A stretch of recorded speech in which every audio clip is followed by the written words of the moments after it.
¡Uy, qué miedo! ¡Un bicho! Mátalo, mátalo, te puede enfermar. No.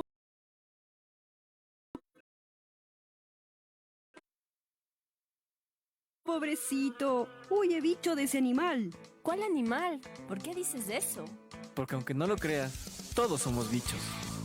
¡Ciencia! Divulgación, Naturaleza. Investigación. ¡Salud! noticias. Zoonosis. De humanos y otros bichos, divulgando el conocimiento sobre el hombre y la naturaleza.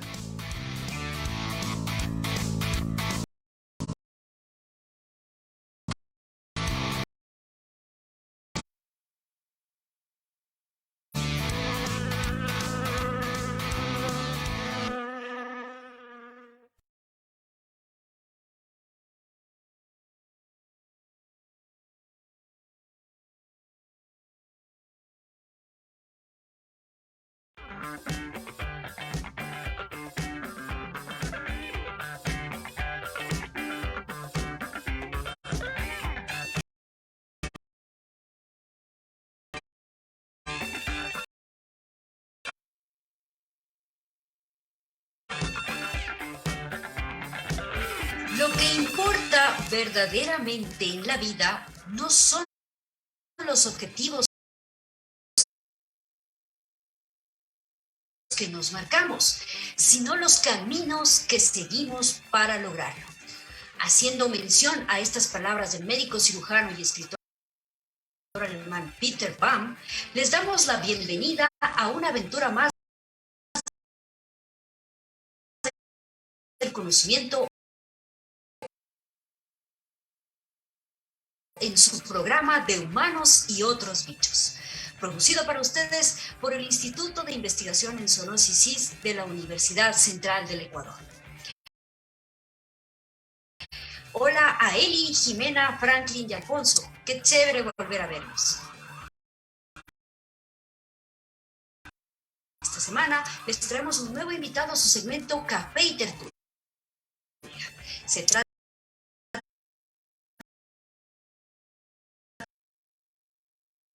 del PhD Leonardo Ortega, quien nos hablará de los mosquitos y la relación con su microbioma. ¿Y cómo estás, Franklin? Muy bien, qué gusto de verles a todos ustedes, compañeros, amigos del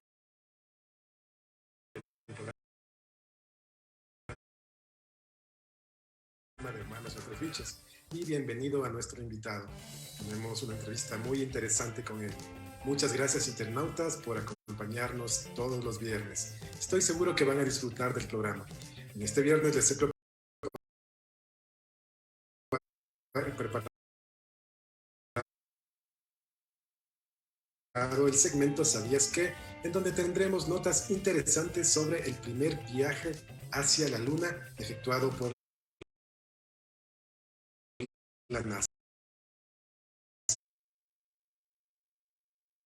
Así que estén atentos. Jime, ¿qué nos tienes para hoy?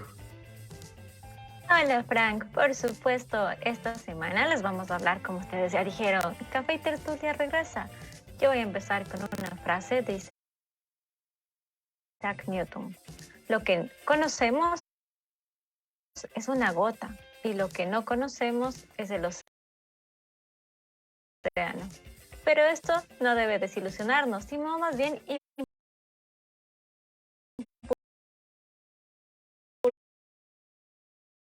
impulsarnos a aprender. Pues no nos alcanza la vida para aprender absolutamente todo, pero cada día podemos aprender algo nuevo. Así que, queridos internautas, quédense con nosotros y aprendan mucho sobre ciencia hoy. Los datos que Fran preparó son muy interesantes. Además, luego tenemos también la bicha pregunta y bicha noticias, así que quédense con nosotros de principio a fin.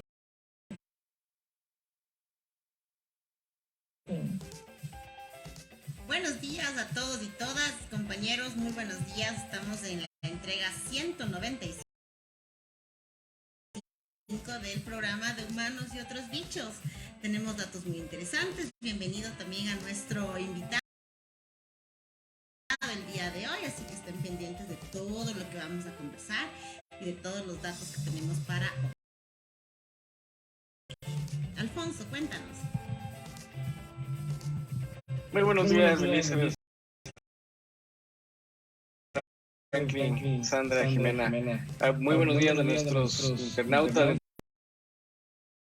entusiastas de la ciencia que nos acompañan cada semana en este espacio de divulgación científica. Todos ustedes ya le dieron la bienvenida a Leonardo. Tendremos el segmento más interesante del programa, el Café y Tertulia, y conversaremos, como ya nos contaron, sobre mosquitos y sobre microorganismos. Así que bienvenidos y empezamos el programa.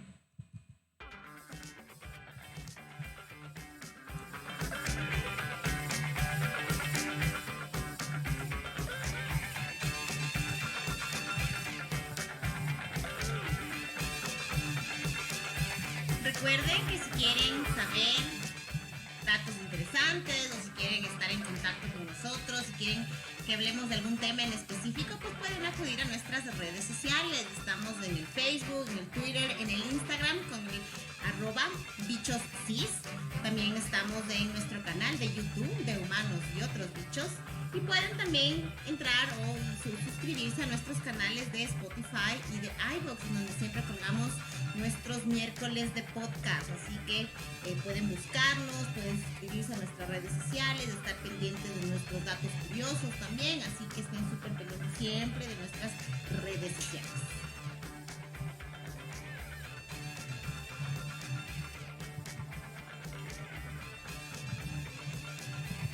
Así es como dijo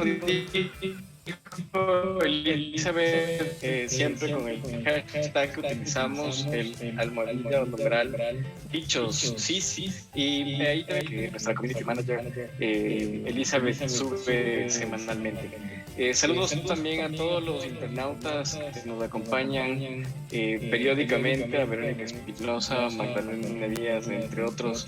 Un saludo a todos ustedes, fieles internautas.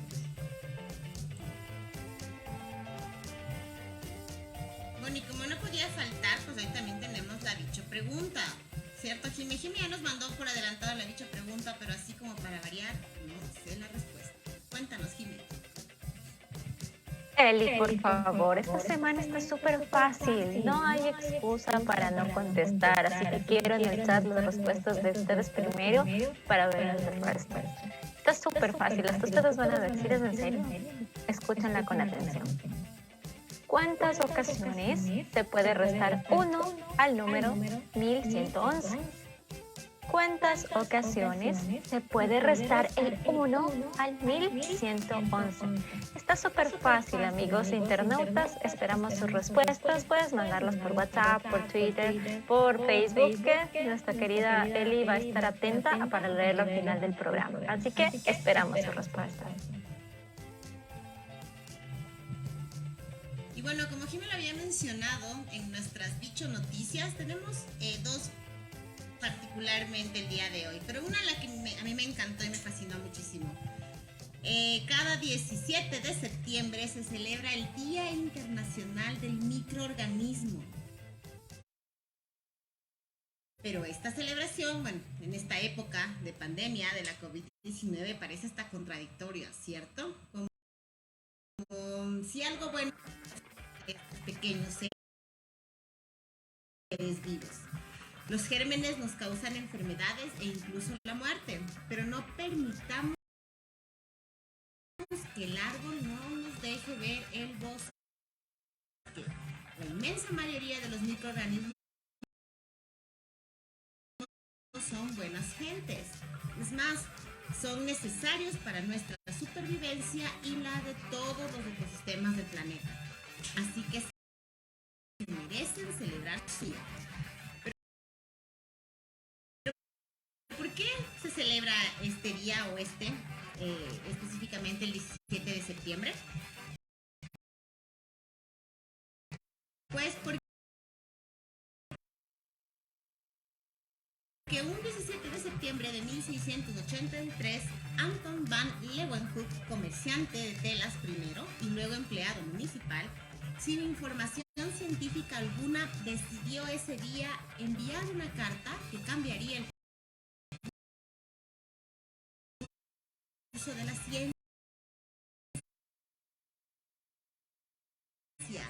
En aquella misiva dirigida a la Royal Society de Londres, describía por primera vez los microorganismos, formas de vida microscópicas aparentemente simples, que él denominó animáculos. En aquella famosa carta, el 17 de septiembre, se realizó una descripción exquisita de la primera observación de bacterias vivas presentes en la placa dental, acompañada por dibujos de los microorganismos observados y sus movimientos. Ese día comenzó una era para la ciencia que tardaría 2 siglos, ya en tiempos de Louis Pasteur y de Robert Hooke, en desarrollarse como disciplina científica y nos permitiría conocer y estudiar el mundo de los microorganismos que tanta influencia tienen en nuestro planeta. Prácticamente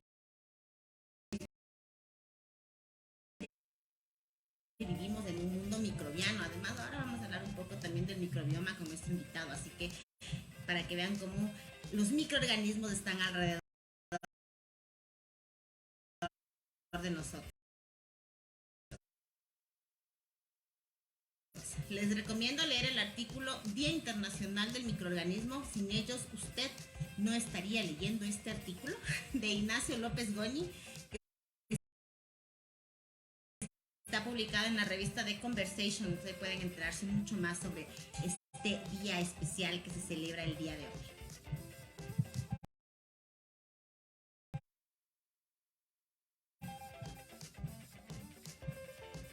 Y bueno, como Eli nos habló acerca de los microorganismos, esa es la parte buena, pero lamentablemente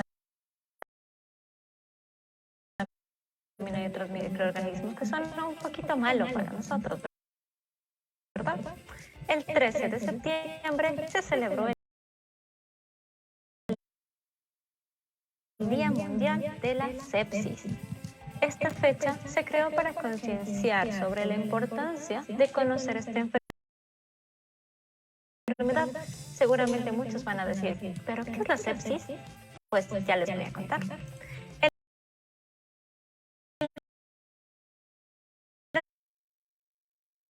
El objetivo principal de esta efeméride es disminuir la cifra de personas fallecidas y afectadas por la sepsis.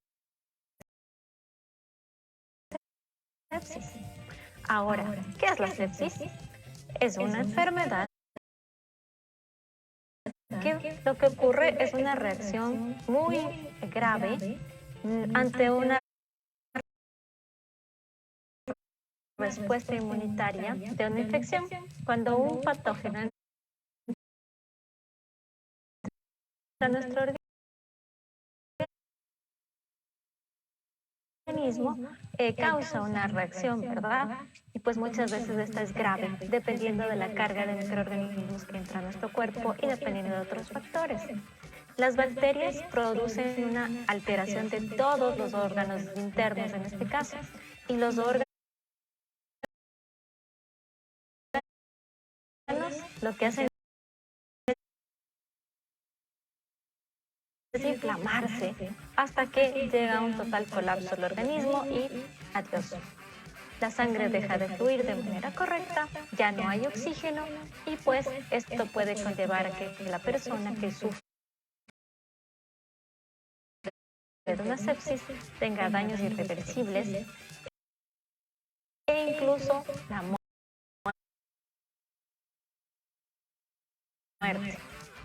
Debido a todos estos cambios, la persona cuando entra en un shock septicémico, la presión arterial se afecta, sube, el corazón también se afecta y pues lo que hace es provocar un shock séptico, que es como lo llamamos, y ahí ya normalmente es muy tarde para poder hacer algo. Ahora se sabe que estadísticamente cada minuto cuenta para una persona cuando presenta una sepsis. Por esta razón, entre más rápido se actúe, hay más probabilidad de supervivencia. Así que la sepsis es una enfermedad tiempo dependiente. ¿Y cómo celebramos este día? Pues para celebrar esta importante fecha, solo basta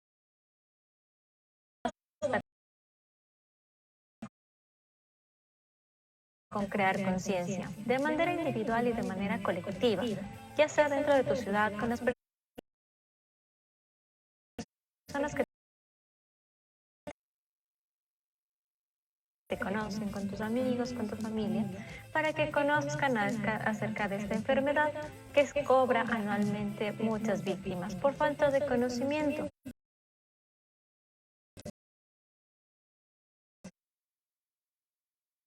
Cuando muchas veces alguien se enferma del estómago, por ejemplo, y dice, ya me va a pasar, no te preocupes. Recuerden que no siempre es así y que lo mejor siempre es visitar a un médico, visitar a un profesional de la salud, pues para eso estudiaron ellos muchos años. A veces nosotros nos confiamos de que algo pequeñito va a pasar y ese algo pequeñito puede convertirse la causa de la muerte de una persona. Así que, internautas, visiten al médico cuando tengan dudas.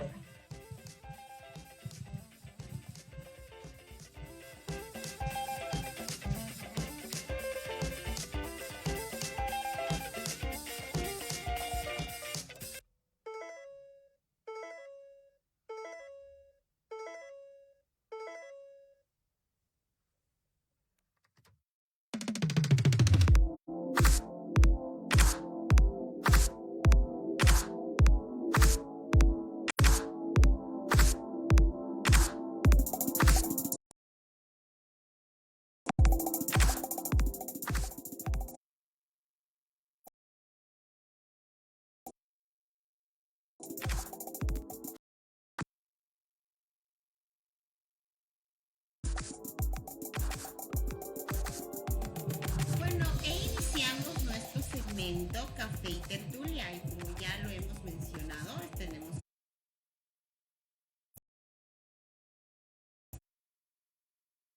como invitado a Leonardo. Jimé, ¿nos cuentas un poco de su CV, por favor? Por supuesto, Eli. Damos la bienvenida a Leonardo Daniel Ortega López. Él es licenciado en Ecología Aplicada por la Universidad San Francisco de Quito, magíster en Métodos Cuantitativos en Biodiversidad, Conservación y Epidemiología y PhD en Biología Ambiental y Evolutiva por la Universidad de Glasgow, Reino Unido. Tiene experiencia en docencia, en investigación desde el 2011 en las universidades de San Francisco de Quito, la Universidad Regional Amazónica ICIAM, la Universidad de Glasgow y el Instituto Nacional de Investigación en Salud Pública, que más lo conocemos como INSPI. Además, sus intereses científicos están relacionados con la entomología médica, las enfermedades infecciosas y los análisis estadísticos. Tiene varias publicaciones como a saber sobre mosquitos y flebótomos especialmente. También ha participado como expositor en congresos nacionales e internacionales. Actualmente está realizando una investigación de postdoctorado sobre mosquitos y microbiota en el Instituto Pasteur de la Guyana Francesa. Muchas gracias por venir y bienvenido, Leonardo. Buenos días, muchas gracias por la invitación. Buenos días, Jimena, Sandra, Elizabeth, Franklin, Alfonso.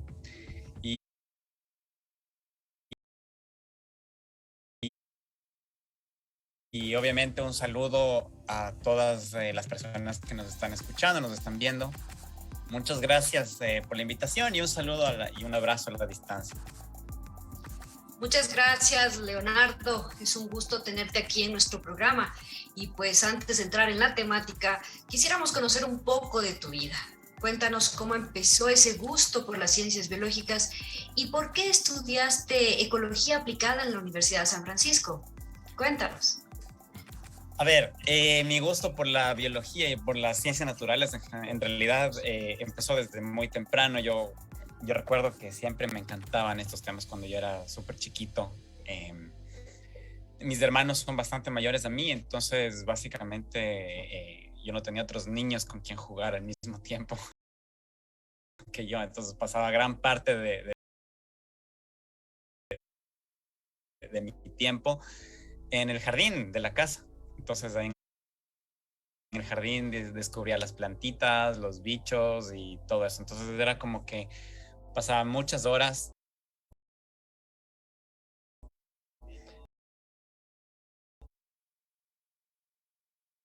solo apreciando en este pequeño ecosistema, ¿no? Entonces nada, o sea, ahí es básicamente lo que nació todo este gusto por la naturaleza, y bueno, dentro de eso yo decía, bueno, lo que tenemos que hacer de ley es para poder protegerla, para poder proteger estas maravillas hay que entenderla y hay que estudiarla. Entonces, eso yo supe desde muy temprano, digamos, pero realmente no sabía desde dónde ni cómo hacerlo. No tenía la idea de cómo entender o investigar las cosas. Así que lo que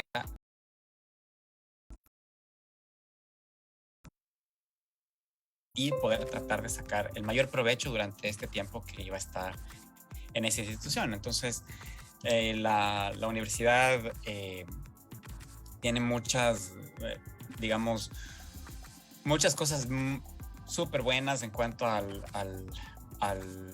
las cosas que yo puedo llegar a aprender incluso de otras áreas, ¿no? Entonces ahí pude escarbar un poquito más en otros temas, en temas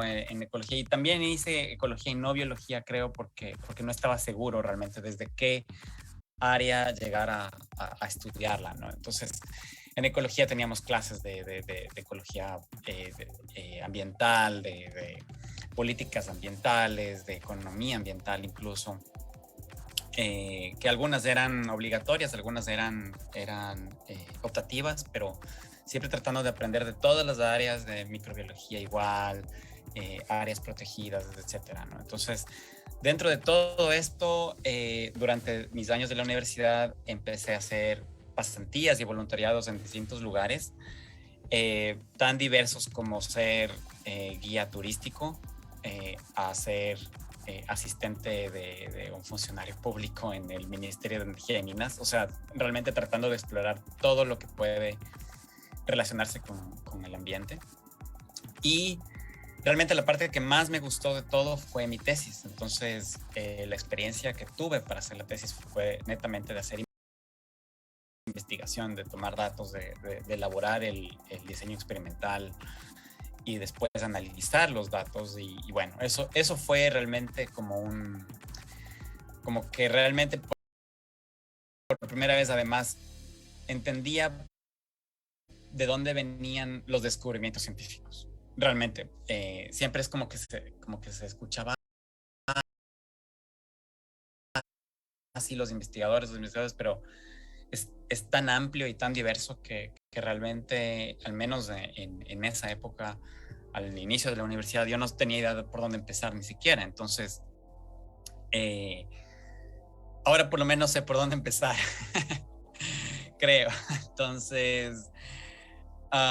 Entonces, bueno, por ahí más o menos empezó y claro, tuve el gran chance de también tener acercamientos. Bueno, siempre me gustó, digamos, el tema de la investigación en artrópodos, en insectos en general. Y bueno, trabajé igual en la Universidad de San Francisco, igual en un proyecto con insectos acuáticos, con larvas de insectos que estaban más relacionados con cuestiones de calidad de agua y otras cosas. Y bueno, después, antes y después estuve igual vinculado con el Laboratorio de Entomología Médica y Medicina Tropical de la universidad, con el doctor Renato León, donde igual estuvimos en algunos proyectos y ahí, claro, aprendiendo mucho de manera muy directa de Renato. Y después, ya una vez graduado, estuve igual en el Centro de Biomedicina con el doctor Calvo Piña y el doctor Hashiguchi, entonces aprendiendo otras cosas con los mismos flebótomos y después, claro, en el INSPI, ¿no? que decía Jimena. Y nada, o sea, después básicamente llegué a la maestría, después al doctorado y aquí estoy, frente a ustedes. Eso para no alargarme mucho, ¿no? Puedo ahondar en cualquier tema que ustedes decidan. Así que... En el que tú desees también, Leonardo. Muchas gracias. Estuviste en Glasgow. ¿Cómo fue tu experiencia en el Reino Unido? ¿Cuánto tiempo estuviste allá? ¿Cómo fue la experiencia tanto en la parte académica como también la experiencia de vida? Bueno, la experiencia es increíble realmente al estar lejos del país, en primer lugar, ¿no? Eso es la primera cosa que te pega, sobre todo a quienes amamos el Ecuador. Es una cosa que pega bien fuerte en realidad en muchos aspectos, a pesar de que bueno, estoy en cierta forma en una situación muy privilegiada donde tengo toda la legalidad del mundo y eso implica un montón de cosas. Me implica tener una cuenta bancaria, tener la libertad de tener libre movilidad dentro del país y etcétera, ¿no? Entonces eso es algo que uno creo que es importante que no se olvide, ¿no? de todas las cosas que precedieron a estos privilegios que nosotros llegamos a tener como becarios eventualmente, que son los migrantes que estuvieron y sacaron adelante al país desde más o menos desde la crisis del 99, ¿no? Entonces, muy importante que eso no se nos vaya de la cabeza mientras estamos afuera en otra situación y tratando nuevamente de ganar experiencia, ganar conocimiento para tratar de sacar el país adelante. Eso por un lado, y la experiencia, obviamente, digamos, emocional, social es súper buena realmente el momento en que uno sale del país, sale de la burbuja también. Muchos de los prejuicios también se caen y asimismo uno aprende de las cosas buenas y las malas, ¿no? Y tratar de absorber las buenas y poder replicar esas en el país eventualmente, ¿no? Entonces, a nivel cultural, por un lado, pero también a nivel académico, a nivel científico, las cosas como tienen que salir. Y a la final eso es lo que también hablaban la semana anterior con Pablo, ¿no? Que el país que hace ciencia es el país que invierte, y país que invierte en investigación, en tecnología, son países que eventualmente salen adelante. Y obviamente tratar de no replicar las cosas malas, saber entender que mucho de este desarrollo científico y tecnológico ha sido a costa de explotación de otros países. Y obviamente en nuestro caso no queremos hacer eso, no queremos replicar esas prácticas de neocolonialismo, sino salir nosotros mismos adelante con nuestro talento humano, y bien que tenemos muchísimos recursos naturales en nuestro país y obviamente recursos humanos. Entonces Eso es importante también apreciar, ¿no? Saber apreciar. Eso es bien, bien bonito. Y cierto, respondiendo a la pregunta también de Alfonso, estuve allá en la maestría y después en el doctorado. En total estuve como 5 años, si juntamos las dos. En el intermedio estuve en Ecuador de nuevo, entre la maestría y el doctorado, y es donde estuve vinculado a la Universidad Regional Amazónica ICAM. Fue hermoso ese tiempo. Sí.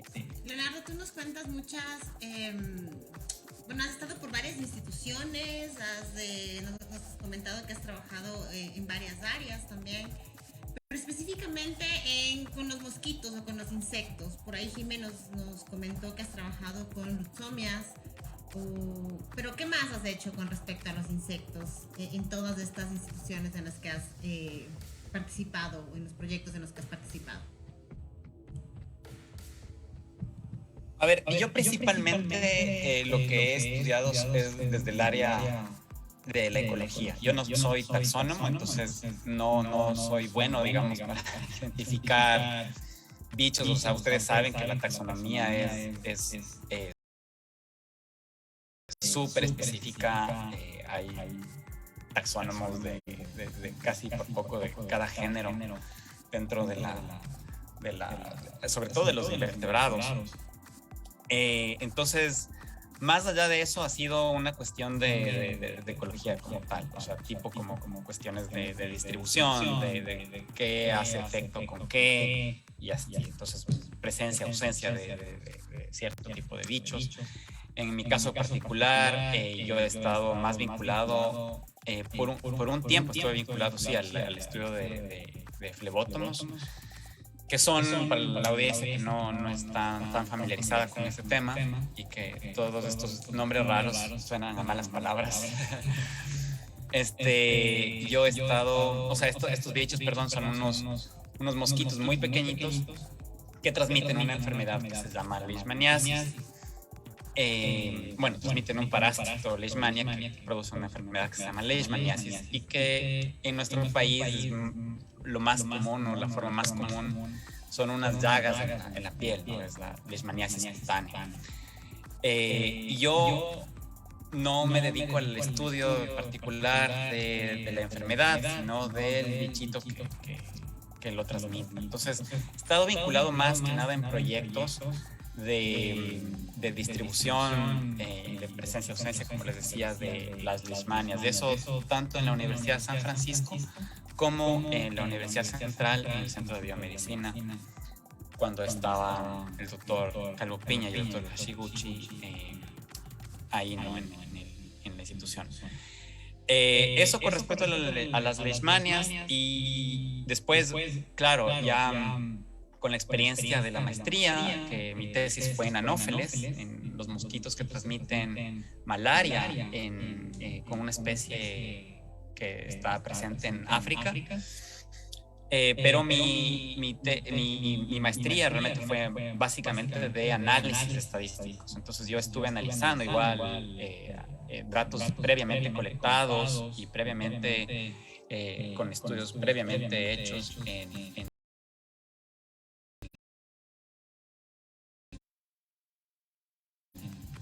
Tanzania, con cuestiones de supervivencia y longevidad de estos bichitos. Y después, claro, después estuve en el doctorado, y en el doctorado tuve el chance de hacer la investigación en el Ecuador. Entonces hicimos una investigación bastante amplia con el mosquito que transmite el dengue, que se llama Aedes aegypti. Entonces eso...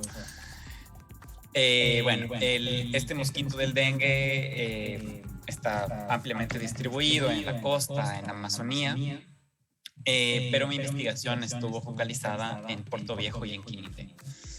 Entonces, eso es básicamente, y obviamente es una investigación amplia que, por supuesto, requiere de colaboraciones amplias también. Entonces estuvimos trabajando con algunas personas, algunos colegas del país. Ustedes que conocen ustedes, a Mauro pues Niño, a Yesenia también estuvo acompañándonos en algunas salidas de campo. Y bueno, otras personas que directa o indirectamente colaboraron también en el campo, y también desde el laboratorio Renato, León también desde el laboratorio de la Universidad de San Francisco, y obviamente a las personas que supervisaban el trabajo directamente desde la Universidad de Glasgow. Ya que mencionas a todas las personas que te han acompañado en este largo camino, justo está en redes sociales también escuchando el programa Yesenia y te manda muchos saludos. Hola Jess, qué gusto verte o saber que estás ahí, al otro lado. Leonardo, muy interesante. En tu trabajo científico, tú tienes muchas publicaciones sobre mosquitos en las Islas Galápagos y el riesgo de la transmisión de adenovirus por nuestros artrópodos. ¿Cómo se encuentra esta situación en las islas? ¿Tú piensas que es posible que se desarrolle una epidemia a causa de estos insectos ahí? Sí, a ver, lo que tenemos es una revisión de un capítulo de un libro y otro artículo que también fue una revisión, bueno, una colaboración con otro colega que hace cuestiones más sociales en Galápagos. Galápagos es, como saben, es un ecosistema bastante frágil, ¿no? Entonces, en términos de números brutos, digamos, de la epidemiología, digamos, del dengue en Galápagos, no es, el número no es tan alto. Lo preocupante no es ver el número total de casos de dengue, por ejemplo, sino la incidencia. Entonces estaba revisando justo, por ejemplo, este año, lo que va del 2021, la incidencia, a pesar de que más o menos creo que está en unos 80 casos por ahí, el total de todas las islas, que no es mucho comparado con los miles de casos que, por ejemplo, vemos en Guayas, en Manabí, en Los Ríos. En cuanto a la incidencia, que es básicamente el número de casos corregido por la población total, estaba Galápagos más o menos en el quinto puesto. Y asimismo, a pesar del número bajo total de casos de dengue, por ejemplo, en la Amazonía tiene poquitos casos en total comparado con la costa. El problema es la incidencia. La incidencia igual está liderada por las provincias amazónicas. Está Pastaza, está Orellana, está... más bien Sucumbíos no estaba tanto de lo que recuerdo, pero está Morona Santiago, Zamora Chinchipe. Entonces, eso es complicado. Y con respecto a la posibilidad de una epidemia fuerte en Galápagos, ya hemos tenido epidemias fuertes en Galápagos. Son corregidas con respecto al número poblacional pequeño que tienen las islas, pero también hay potencial, no solamente epidemias en poblaciones humanas de dengue, o como tuvimos en 2015 en el Ecuador, que llegó la fiebre de chikungunya, y 2016-2017 la del Zika, que eso puede volver a pasar, por supuesto, y puede obviamente afectar terriblemente a las islas. Es también enfermedades que pueden llegar a declinar las especies de aves marinas, por ejemplo, que es lo que ha pasado en Hawái. Entonces, y son enfermedades transmitidas por vectores, por mosquitos. Entonces, en Galápagos tenemos 3 especies de mosquitos. En Galápagos tenemos el Aedes aegypti, que es el que transmite, que les decía, dengue, zika, chikungunya, fiebre amarilla. Tenemos Culex fasciatus y tenemos Aedes tenorrhynchus. Aedes tenorrhynchus es la única que sabemos que es, o pensamos que es o le consideramos una especie nativa. Se sabe que llegó a las islas más o menos hace unos 200.000 años, pero desde entonces estudios moleculares, estudios ecológicos han determinado que se ha logrado adaptar lo suficiente a las islas y la consideran ahora nativa. Pero las otras especies que fascinan y aegypti son introducidas más o menos en los años 80 y 90 para Aedes aegypti. son también transmisoras, y lo mismo Tenorhynchus, son transmisoras de arbovirus o de virus que afectan a los animales locales, que pueden llegar a afectar. Particularmente estamos hablando de la malaria aviar, por ejemplo, y del virus, pues, del virus del Nilo del oeste, que también sabemos que afecta a las aves. Entonces, eso ha sido, por ejemplo, causa en particular de la malaria aviar, del decline de especies de aves en Hawái, y Hawái es una isla, o biogeográficamente, digamos, es muy parecida, digamos, a las Galápagos, ¿no? Entonces, eso es importante darse cuenta también, y que es un potencial peligro siempre. Y claro, o sea, de ahí obviamente viene la importancia del enfoque de la inversión en investigación, no sé, de muchas áreas de la ciencia, no solamente epidemiólogos o entomólogos, sino bueno, eso podemos hablar después, si quieren. No sé si tienen alguna otra pregunta relacionada, pero es algo que también es súper importante. Tenemos una pregunta del público, Leonardo. Sí. Bueno, y saludos a Mauro Pazmiño, que es el que hace la pregunta y que está observándonos ahorita en el programa. Él nos dice: hace algún tiempo se publicó la presencia de Aedes albopictus en Ecuador continental. ¿Cuáles serían las implicaciones que un vector como albopictus tendría en el Ecuador? Bueno, gracias, Mauro. Un saludo igual a la distancia. Qué gusto saber que estás aquí. Sí, básicamente la presencia de Aedes albopictus, otro mosquito vector también de dengue y posiblemente de Zika y chikungunya también, todavía está en entrever eso. Las implicaciones, yo como ecólogo lo que puedo decir es que tiene implicaciones sobre todo ecológicas, porque los nichos ecológicos, que son básicamente los lugares donde las especies ocupan para vivir, básicamente, son ligeramente distintas entre Aegypti y albopictus. Entonces, eso, el momento en que tú tienes otra especie que ocupa otro nicho ecológico, que también puede transmitir enfermedades o potencialmente transmitir enfermedades, tiene implicaciones obviamente epidemiológicas, ¿no?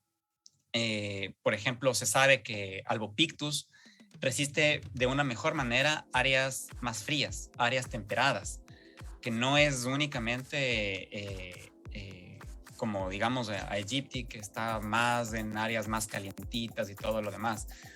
Pero albopictus, el momento en que puede resistir regiones más frías, ¿qué implicaciones tiene para nosotros? Eso sabemos a nivel latitudinal, ¿no es cierto? Que a veces albopictus está más en las zonas, que llega más a las zonas más norte, y que resiste los otoños, las primaveras. Incluso puede llegar a veces a los huevos pueden llegar a resistir los inviernos. Entonces tienes una población permanente en el sitio. Pero ¿qué implica en el trópico nuestro, particularmente en Ecuador, cuando estamos cruzados por los Andes? ¿Qué implicaciones tiene exclusivamente que una especie de mosquitos pueda resistir temperaturas más frías? Aegypti todavía no está o no ha llegado a Quito como ciudad. Tal vez en el distrito metropolitano sí, considerando que creo que Nanegalito es parte del distrito metropolitano, y se sabe que allá también está Aegypti, pero no a las zonas altas, no está al menos todavía de lo que se sabe, no está en la ciudad. ¿Qué implicaciones tendría que albopictus esté acá? O sea, seguramente podría colonizar. No sé si se han hecho estudios respecto, por ejemplo, de la resistencia de albopictus a la presión atmosférica. Obviamente la presión atmosférica acá está mucho más baja, pero ¿Tendrá efectos negativos o positivos? No sé, no se sabe. Entonces es una cosa que me parece a mí urgente prepararse, urgente invertir en investigación para prevención de la enfermedad. Ustedes saben lo que pasó ya con el COVID y lo difícil que es responder ante una epidemia, mucho más una cosa que está tan anunciada. Mauro nos acaba de mencionar, se detectó la presencia de albopictus ya en el país. Ya sabemos que está la enfermedad, sabemos que albopictus puede resistir temperaturas más frías. Es una cuestión urgente, pienso yo, saber cómo mitigar, primero cómo prevenir una potencial epidemia y también cómo mitigarlo, ¿no? Eso no sé si responde Maurito la pregunta. Sí, nos respondes la pregunta, seguro. Que ahora también estaba atento a eso. Pues sí, es un interrogante que teníamos también nosotros, ¿no?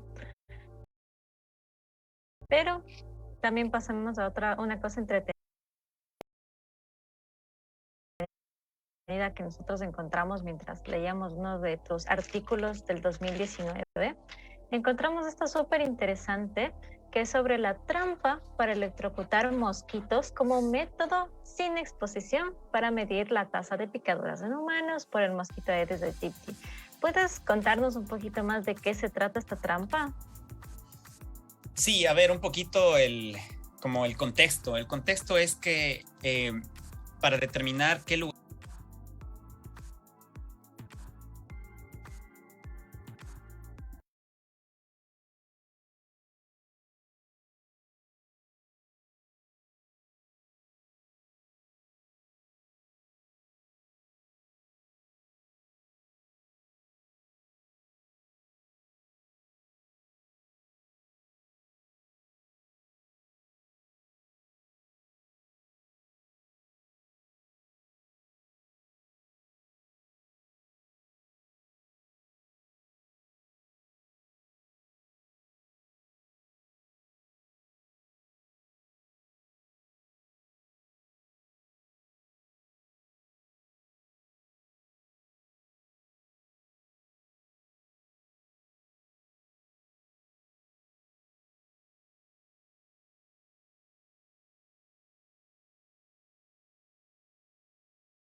y esos químicos tratan de simular que está una persona ahí y los mosquitos llegan a la trampa, pero se sabe que no son tan cercanos a estos mosquitos, estas trampas no son tan cercanas a un humano mismo. Entonces, la información que una trampa nos puede dar no es necesariamente extrapolable a lo que un humano nos puede dar. Entonces, que sí, que la trampa recogió no sé cuántos cientos o miles de mosquitos en tal sitio, pero resulta que pones a un humano y no es lo mismo, y tal vez no es del área donde realmente está en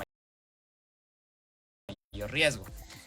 Entonces, esta trampa fue desarrollada no por mí, sino por un grupo de investigadores anteriormente en Tanzania nuevamente, para colectar mosquitos que transmiten malaria en África. Entonces, nosotros en mi doctorado, como parte del doctorado, hicimos una pequeña investigación de replicar esta misma trampa en Ecuador, en Sudamérica, probándole por primera vez en el continente y probándole por primera vez también con Aedes aegypti, que obviamente tiene otras implicaciones ecológicas y también incluso de la forma física, ¿no? El tamaño. No sabíamos si el tamaño de la trampa iba a funcionar con el tamaño adaptado a los mosquitos de Ecuador, al Aedes aegypti, que fue inicialmente diseñado para otra especie y en otro país y todo. Y bueno, para contarles un poquito la experiencia, siempre las experiencias son súper valiosas, las experiencias que tuvimos en el campo fueron bien peculiares, ¿no? O sea, estuvimos como 12 días metidos de 6 de la mañana a 7 de la noche trampeando así sin descansar, justo con Mauro y otros colegas locales de allá de Quinindé. Y nada, o sea, encontramos muchas cosas, encontramos que, por ejemplo, la trampa no estaba tan bien adaptada para la cantidad de humedad que existe en nuestro país. Entonces la trampa a veces hacía unas chispas ahí medio raras que no eran peligrosas para nosotros, pero hacía que la trampa deje a veces de funcionar y tocaba estar atento y todo. Pero sí, o sea, son cosas que obviamente, como la ciencia en todos los aspectos, se va construyendo sobre conocimiento previo, sobre estas pruebas y error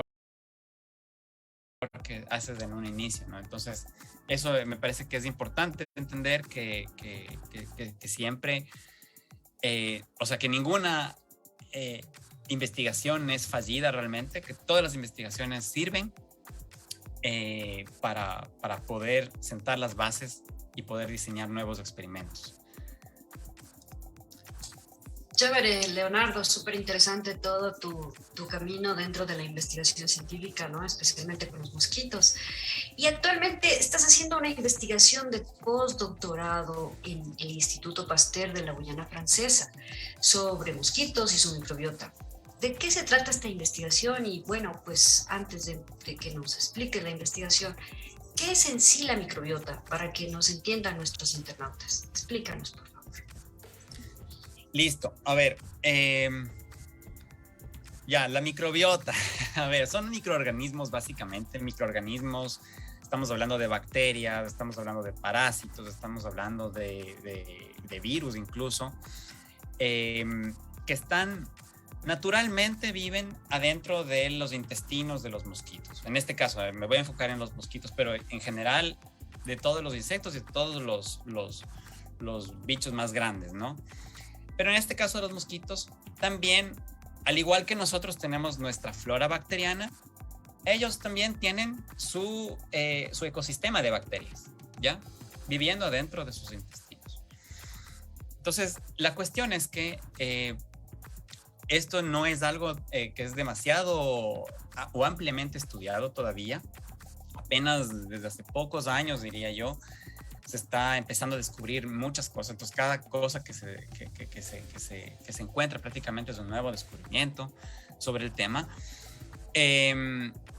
Entonces, básicamente lo que se sabe hasta ahora es que estas bacterias que viven adentro, voy a enfocarme exclusivamente en bacterias, pero en general en microorganismos. Estos microorganismos afectan en muchos aspectos a los mosquitos. Entonces afectan en su supervivencia, afectan en su reproducción, afectan en el metabolismo, en la forma en la que ellos procesan sus alimentos,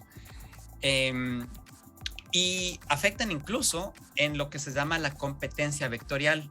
La competencia vectorial es la capacidad que tiene en este caso un mosquito, para infectarse de un virus, por ejemplo, de un patógeno en general. No quiero usar muchos términos difíciles, pero infectarse de un patógeno y a su vez hacer que ese patógeno esté viable para ese mosquito después de infectar a otros.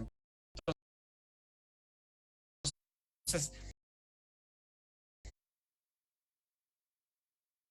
sabemos que que la microbiota que existe dentro del organismo del mosquito puede afectar, sea promoviendo que ese mosquito sea más terrible para infectar o bloqueando su infección. Pero se sabe muy poco todavía cómo hace, cómo interactúa esto. O sea, porque hay muchas especies de bacterias, muchas especies de mosquitos incluso y obviamente muchas especies de patógenos. Entonces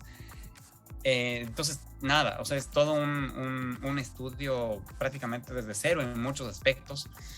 Yo lo que particularmente estoy haciendo es básicamente soy parte de un estudio más grande que se hace en colaboración también con el Instituto Pasteur de París, en donde lo que nosotros intentamos hacer es entender la diversidad de microorganismos que están dentro de los intestinos de los mosquitos, entender cómo eso se relaciona con ciertos aspectos de la vida de esos mosquitos, pero también con aspectos genéticos, porque se sabe que los genes a su vez de los mosquitos tienen un efecto sobre esa microbiota y posiblemente también hay un efecto en el sentido contrario. La microbiota afecta a los genes.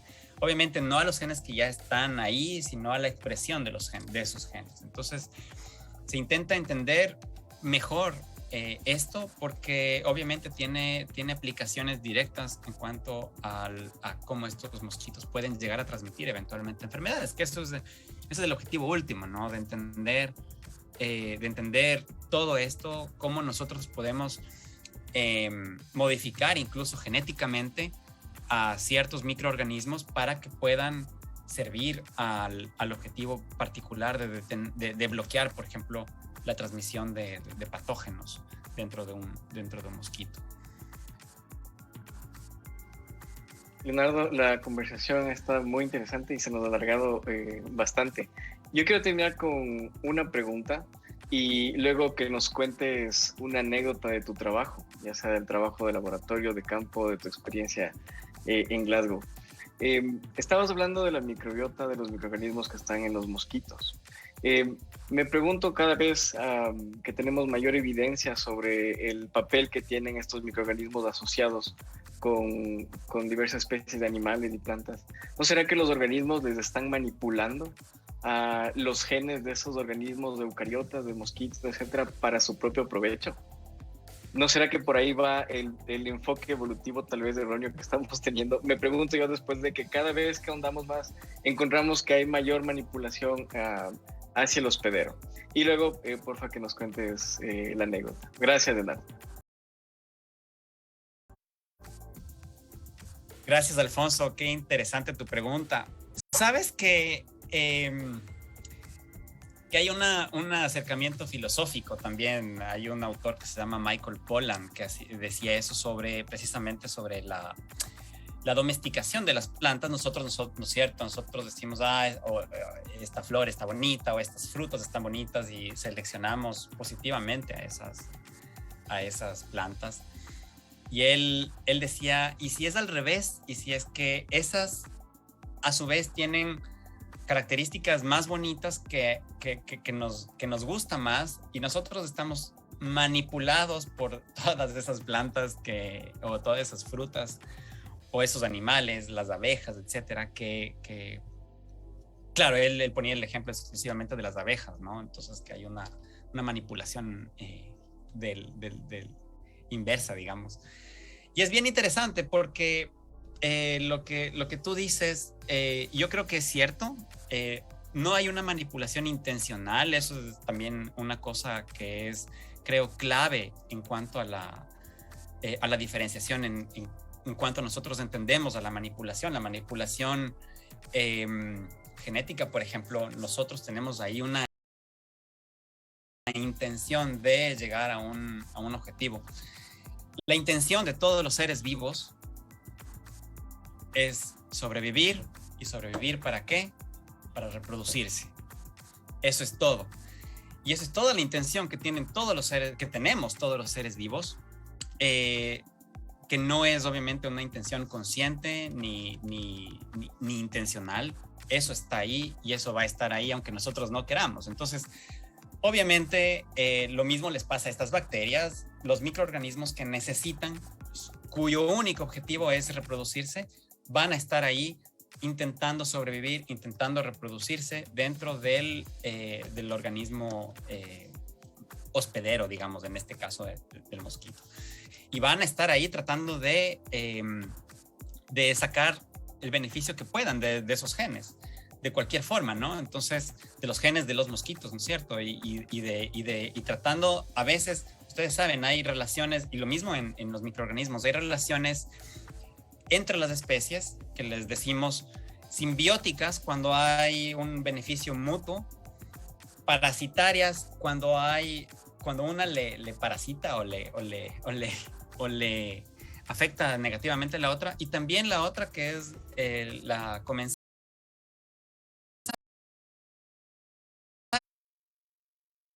que simplemente es una presencia ahí, ¿no?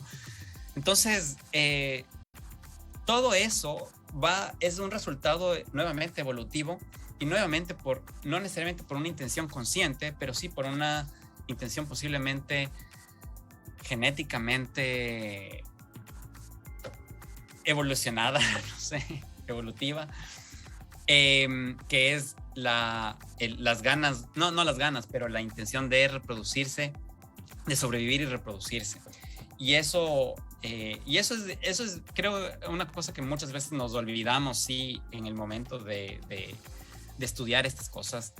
Pero creo que es bien importante no olvidarse, porque este principio tan básico dentro de la biología es transversal al mismo tiempo, y es fundamental para poder entender cómo nosotros diseñamos nuestros experimentos también. Entender que si nosotros no nos olvidamos de eso, de repente los organismos van a tener lo que ha pasado en las bacterias, en los mosquitos, han tenido resistencia, las bacterias a químicos antibacteriales, y los mosquitos igual a químicos, a insecticidas, y etcétera. ¿Por qué sucede eso? Precisamente por un principio nada más, o sea, un principio obvio evolutivo, ¿no? Van a necesitar sobrevivir y reproducirse, y a veces están ya genéticamente terminados para eso. Entonces, sí, o sea, eso es creo, un tema para una conversación de 2 horas, solo eso.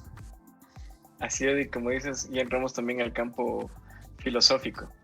¿Nos puedes compartir, por favor, una anécdota? Que sea también radial, ¿no? Por el horario, todavía infantil. A ver, una anécdota. ¿Qué será? No sé, denme una pista. No estaba preparado para contarles una anécdota. ¿Alguna anécdota tal vez del trabajo de campo? Suelen pasar anécdotas comúnmente por las condiciones. Así bueno, una anécdota interesante o chistosa tal vez.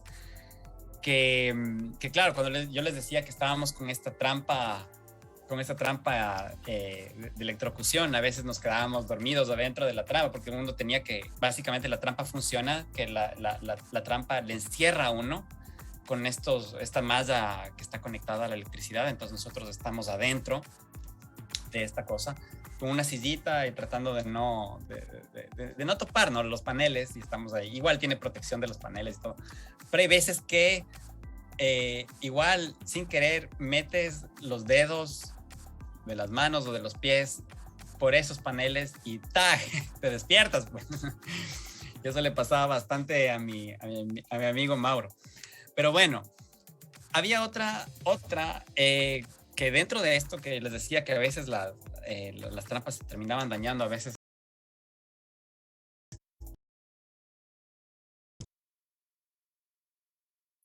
con la humedad y todo eso. nos fuimos a arreglar una de estas trampas donde un electricista. Y esta anécdota es interesante porque, o sea, además de ser chistosa, tiene un trasfondo social bien interesante. Me fui con uno de los compañeros locales a arreglar la trampa donde un maestro electricista. Y estaba bueno el señor ahí soldando la trampa y de repente me dice, mi compañero me dice, venga doctor, venga, tiene que ver esto, a usted que le gusta la ciencia. Yo dije, ¿qué será? Y era el taller, ¿no? Yo de lo que entro del taller era una sala que era como una biblioteca, como una biblioteca, pero al mismo tiempo era como una biblioteca con un montón de botellas y cosas así, medio esotérico, medio raro. Y claro, lo que el señor tenía ahí era una cosa que se promocionaba mucho en Quinindé, pero también en Puerto Viejo y seguramente en otras partes del país, pero son los dos sitios donde yo estuve, entonces puedo dar fe de eso. Tenía dentro de las botellas con alcohol, tenían culebras X. Entonces, básicamente la creencia era, tienes que agarrarles a estas serpientes que son súper venenosas y les dejas añejar en alcohol por meses, y después de meses, ese alcohol de alguna forma tiene propiedades curativas para la malaria, para el dengue, para el cáncer, para el sarampión, para todo, no solo curativas, sino preventivas, y no solo para cuestiones médicas, sino también para cuestiones de la mala suerte, te cura el mal de ojo incluso. Entonces, eso es, a mí me parece, o sea, obviamente yo soy súper curioso y yo no es que llego en ese momento a debatirles y decir, lo suyo no sirve para nada, ni nada. No, para nada. Más bien, lo que a mí me interesa siempre, y en cualquiera de estos temas, es aprender y ver desde dónde vienen estas creencias, ¿no? Entonces, básicamente, para hacerles corta la historia, yo lo que entiendo es que es una respuesta a la exclusión social que han tenido estas personas de la medicina. Entonces, ¿a qué exclusión social me refiero? A que el momento en que no tienes un hospital cerca, no tienes centros de salud cerca, no tienes acceso a la medicina, no tienes muy seguramente trabajo, pero estás enfrentándote todos los días a epidemias del dengue, a epidemias de la malaria, estás enfrentándote todos los días a fiebre tifoidea. ¿Qué haces? Te curas tú solo. Entonces, es un nicho perfecto para que haya personas que... Y esto no es conocimiento ancestral, o sea, esto es súper diferente a que una comunidad con conocimiento ancestral haga mezclas con plantas, por ejemplo, y descubra ciertas cosas. No, esto es algo súper reciente. Esto es algo súper reciente que responde a una dinámica social, una dinámica de exclusión socioeconómica. Entonces, eso es terrible. O sea, eso es terrible que obviamente a nosotros, creo, nos invita a entender que las decisiones políticas tienen que ser basadas en evidencia científica y que las decisiones políticas en cuanto a la salud pública son urgentes. O sea, en lugar de reducir presupuesto, porque es gasto, necesitamos realmente desde la academia, desde el gremio científico, exigir a las autoridades que se aumente de manera urgente la inversión en salud pública. Es un tema que seguimos debiéndole a nuestra población, y es por eso que estoy también de acuerdo con lo que decía Pablo la semana anterior, que se necesita urgentemente también científicos y científicas que estén ejerciendo cargos políticos, porque ahí es donde tomas las decisiones, de si inviertes o no inviertes. Entonces nada, eso es una anécdota que quería contarles, que me pareció obviamente en ese momento súper interesante y hasta tal vez chistosa, pero que me parece súper relevante dentro de todo este aprendizaje colateral que uno puede tener dentro de la investigación, ¿no? Ajá. Gracias, Leonardo. Nos hacemos eco de tus últimas palabras. Las decisiones deberían siempre ser basadas en evidencia. Y ojalá que en un futuro no muy lejano existan científicos que hayan tomado la decisión de estar en esos cargos, en esos puestos de autoridades para tomar decisiones. Te agradecemos por esta charla bastante rica y profunda, Leonardo, y esperamos que cuando estés en el país te podamos invitar nuevamente. Ojalá que ya sea factible estar en la cabina de la radio universitaria y podamos compartir más experiencias, porque este diálogo se nos ha quedado corto. Muchísimas gracias, Leonardo, por tu tiempo, por la apertura, y esperamos nuevamente, te esperamos nuevamente en Humanos y Otros Bichos. Muchas gracias, Alfonso, por las palabras. Elizabeth, Jimena, Sandra, Franklin, por la invitación. Ha sido un gran placer estar con ustedes y nuevamente les mando un abrazo a la distancia a ustedes y a toda la audiencia que disfruta de este programa cada semana. Gracias. Y ha sido un gustazo. Chao, gracias.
Alfonso.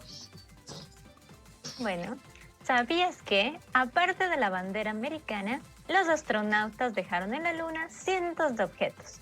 Entre ellos una placa conmemorativa en la que se podía leer: aquí, hombres del planeta Tierra pusieron por primera vez un pie en la Luna en julio del 1969. Vinimos en son de paz, representando a toda la humanidad.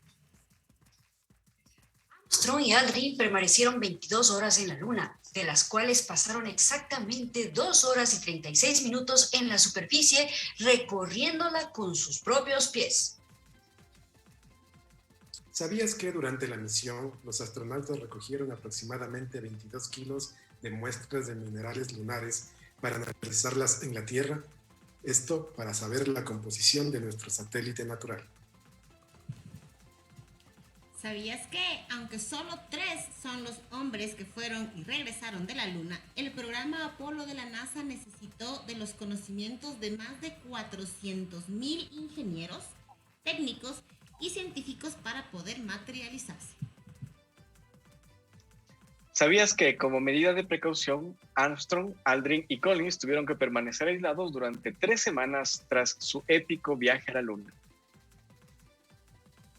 ¿Sabías que, en el momento en el que Armstrong y Aldrin aterrizaron en la Luna, el módulo lunar disponía de combustible para menos de 1 minuto de maniobras?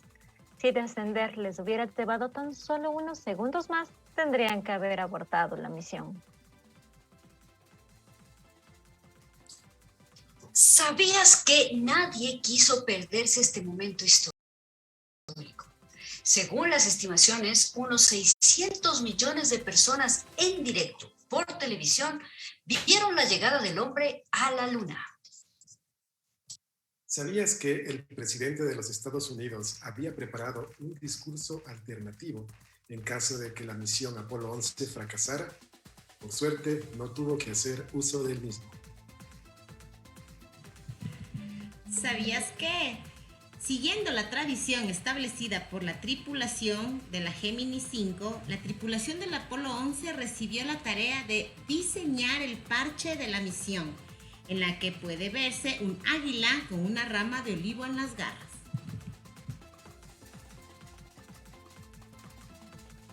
¿Sabías que antes de ser mundialmente famoso, Neil Armstrong no podía pagar un seguro de vida? Sin embargo, quiso asegurar a su familia con solvencia económica por si algo salía mal. Fue por ello que tanto como él, algunos de sus compañeros firmaron cientos de autógrafos que podrían haber sido subastados en el caso de que la misión no finalizase satisfactoriamente. ¿Sabías que la tripulación del Apolo 11 tuvo que viajar a la Luna sin seguro de vida? Ninguna compañía quería asumir el riesgo. ¿Sabías que los espectadores que asistieron al lanzamiento desde Cabo Cañaveral se encontraban a 5.6 kilómetros de distancia de la zona de despegue? La NASA había calculado que la distancia mínima de seguridad para observar tal acontecimiento era 4.8 kilómetros, por si se produjera alguna explosión. ¿Sabías que la nave que llevó a los astronautas Armstrong, Collins y Aldrin pesaba 3.000 toneladas, que fueron elevadas en la fase de despegue por 5 motores Fórmula 1, los más potentes de la época? ¿Sabías que Armstrong y Aldrin describieron el olor del polvo lunar como el de cenizas mojadas después de un incendio? También se refirieron a este como un olor a pólvora. La explicación puede deberse a que la humedad de los trajes y en el interior del módulo lunar puede generar algún tipo de reacción de combustión con los minerales del regolito de la Luna. Armstrong y todo el equipo dejaron sus botas en la Luna. Son muchos los que piensan que las dejaron porque estaban contaminadas, pero supuestamente la razón es por el peso de las mismas.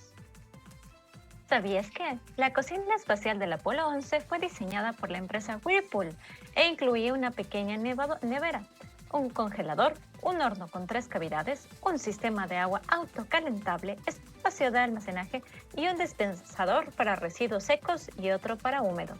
La cocina podía almacenar 126 comidas completas, además de aperitivos, para asegurar la manutención de los 3 astronautas durante 14 días. ¿Sabías que los astronautas llegaron a la órbita lunar después de 75 horas de viaje, habiendo salido de la Tierra el 16 de julio? Recorrieron una distancia de 1.764.000.000 de kilómetros. La misión duró un total de 195 horas, 18 minutos y 35 segundos. Regresaron el 24 de julio. ¿Sabías que el astronauta Armstrong fue elegido para la misión por ser un piloto que era considerado por todos por sus nervios de acero? Él era el principal piloto y encargado del vuelo hacia la Luna. ¿Sabías que la casa de subastas Sotheby's de Nueva York vendió por $1.8 millones una bolsa con restos de polvo lunar utilizada por Armstrong?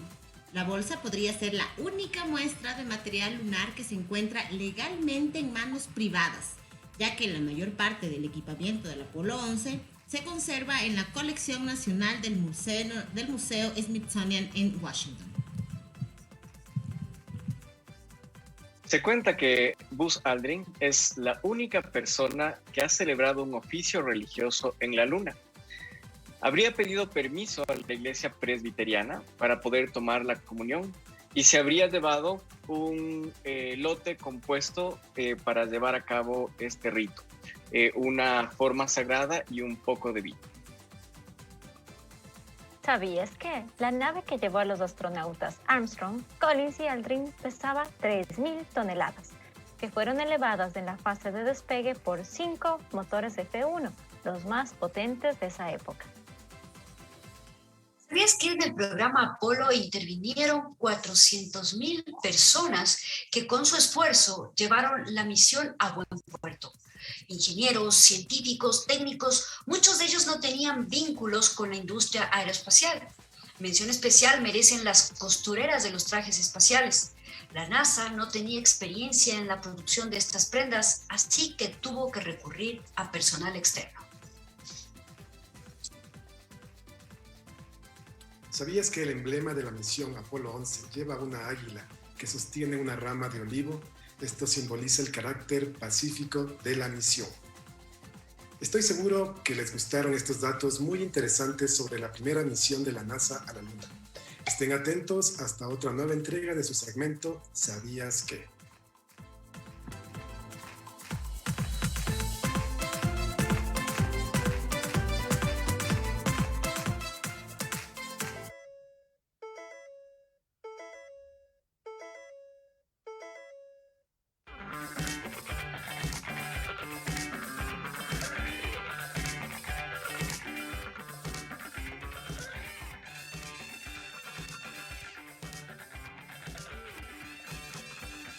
Y bueno, hemos llegado al final de nuestro programa el día de hoy, un programa bastante largo y nos faltó tiempo todavía para conversar con Leonardo de un montón de cosas más, ¿cierto, compañeros? Muchas cosas quedaron pendientes. La verdad que sí, muchas preguntas pendientes. Y bueno, vamos a dar respuesta a la bicho pregunta. He estado con la inquietud de la bicho pregunta todo el programa, Jimen. No sé si hay respuestas en redes sociales, déjame ver. Sí, bueno, primero yo estaba esperando a que ustedes me den la respuesta, pero ya que no me la dan, tengo otras respuestas. Primero vamos a decir una de las incorrectas. Angélica, que nos manda saludos desde Santo Domingo, nos dice infinitas veces porque los números son infinitos. Respuesta incorrecta. Y las otras respuestas que tenemos, bueno, también nos dicen por acá, puedes restar 1111 veces. También está incorrecta, de paso. Y ahora sí tenemos la correcta. Primero ustedes se rinden. ¿Solo una vez? Porque solo es uno. No es por eso la respuesta. No. Pero sí es eso, pero no es por eso. Exacto. Tenemos a dos personas con la respuesta correcta. Sam, que nos saluda desde el Valle, y Rafael, que nos saluda desde Bélgica. Tenemos un nuevo radio escucha que no entiende mucho español, pero hace su mayor esfuerzo. Así que nos da la respuesta correcta de esta bicho pregunta también. Igual que Sam, los dos nos dicen lo mismo. Solo puedes restar una vez. ¿Pero por qué? Porque si ya te estoy preguntando cuántas veces puedes restar 1 al 1111. Si tú restas 1 al 1111, ya es 1110. Entonces ya no podrías restar más veces al 1111. Ya ven que estaba súper fácil, queridos amigos. Chicas, de la cabina. no tanto, la verdad. Estaba Pero extremadamente... nos pusiste a pensar, Jimena. Sí, estaba con trampa, pero que vean que hubieron respuestas correctas. Así que la siguiente espero que hayan más todavía. Gracias por escuchar y participar. Queremos dar muchos saludos a las personas que estuvieron conectadas el día de hoy. Por ahí estuvo Jess Campaña, Mauro Pazmiño, Ivette Pérez, Rebeca Sánchez. Gracias por estar en nuestro programa el día de hoy, por todos los comentarios también que pusieron acerca de la entrevista que le hicimos a Leonardo, y sobre todo las felicitaciones también le hacemos llegar a él por todo el conocimiento que nos ha impartido el día de hoy. Muchas gracias, compañeros, por esta nueva entrega del programa de Humanos y Otros Bichos. Nos vemos la próxima semana. Siempre es grato compartir este tiempo con los amigos de Humanos y Otros Bichos. Cuídense mucho, no se olviden que la pandemia aún no está controlada, a pesar de que ya estemos vacunados. Hasta una próxima oportunidad, estimados internautas y radioescuchas. Un fuerte abrazo a todos y a todas. Muchas gracias, internautas, por escucharnos y les invitamos a acompañarnos cada viernes. Y recuerden que una persona que no se alimenta de sus sueños envejece pronto. Así que a soñar, internautas. Hasta el próximo viernes.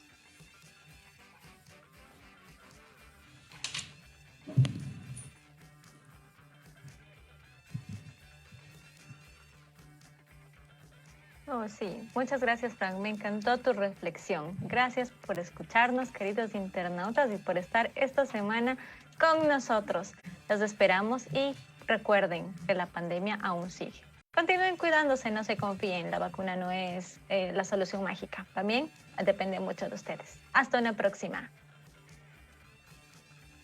Muchas gracias, entusiastas de la ciencia que nos han acompañado en este programa que ha sido más largo de lo habitual. Nos hemos, entre comillas, pasado unos 20 minutos, pero estamos muy contentos de haber disfrutado de este tiempo y compartido con ustedes una entretenida conversación, primero con Leonardo y después el segmento ¿Sabías qué? También les pido disculpas a mis compañeros de los internautas por ese pequeño desfase al inicio del segmento, pero es el encanto del directo. Hay otras cosas que lamentablemente suelen surgir en el peor momento posible.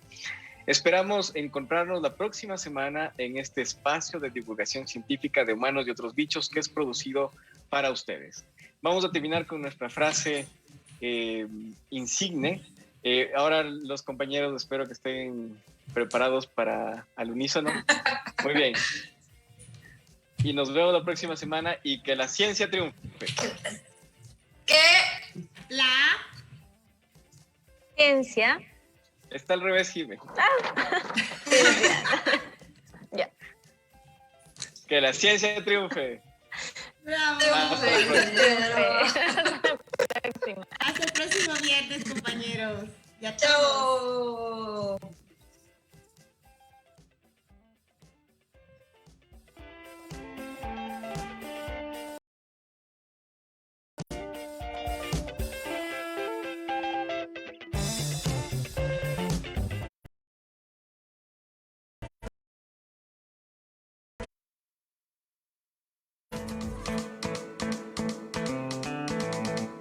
Esto fue De Humanos y Otros Bichos.